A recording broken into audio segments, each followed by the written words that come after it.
জীবিত থাকাকালীন অবস্থায় যদি আপনাদের কারো কাছ থেকে কোনো ঋণ নিয়ে থাকেন, দয়া করে আমার সাথে যোগাযোগ করবেন, আমি সেটি পরিশোধের ব্যবস্থা করব ইনশাআল্লাহ।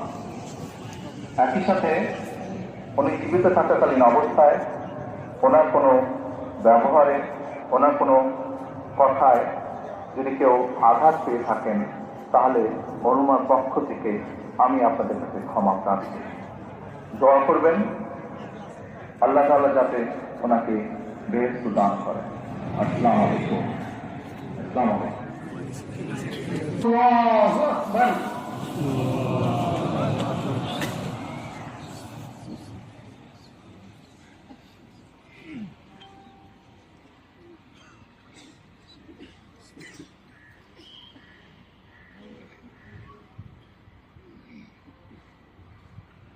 আল্লাহু আকবার।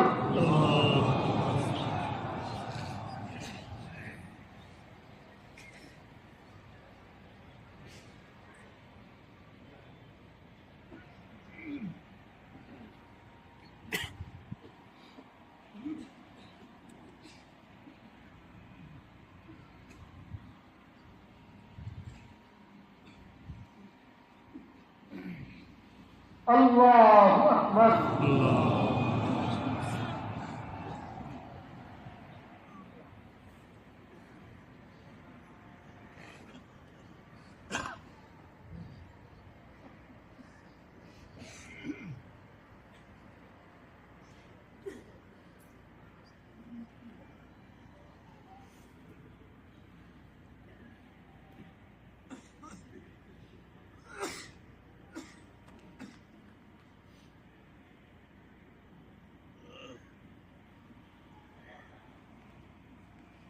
আল্লাহু আকবার।